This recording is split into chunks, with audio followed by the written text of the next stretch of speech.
Funnily enough, when my dad came and looked at the car for the first time with the extensive rust in it, he thought we were just going to take it to the scrap heap.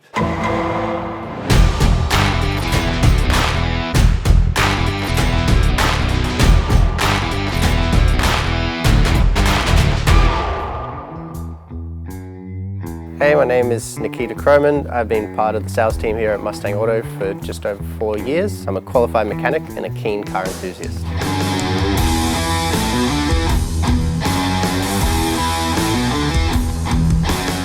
I've been good mates with Richie for many years before I started here at Mustang Auto Parts, and I've always been dragged along to help fix his cars. Last year we did a major restoration of Richie's 1965 Mustang. Completing this back to bare metal restoration gave us both the inspiration to embark on an even bigger project this year, the super rusty XW Falcon. Richie had been looking for a new project for months. We found a rusty Grecian gold Falcon 500 6-cylinder manual.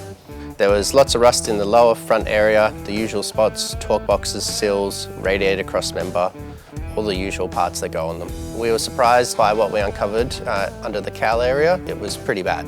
This was a major issue for us as we could not supply the parts to fix this area as they have not been reproduced yet.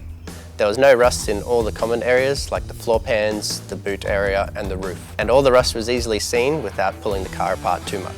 The other reason why we purchased this car was it was a complete car, nothing special, the perfect blank canvas.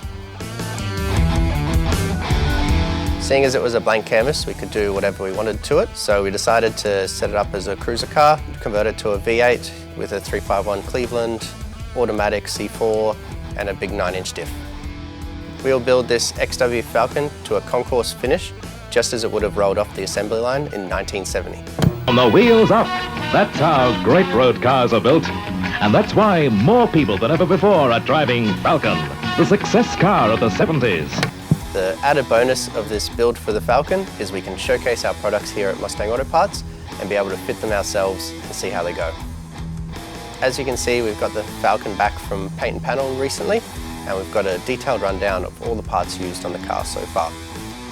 As we got stuck into the rust repairs of the Falcon, we had the added bonus of being able to use all original panels minus patch panels on the left-hand side of the vehicle and the right-hand side being completely reproduction. After inspecting the car after we picked it up, I really couldn't tell the difference between the original or the reproduction parts. Really looking forward to building this car piece by piece, and I can't wait to go cruising in it.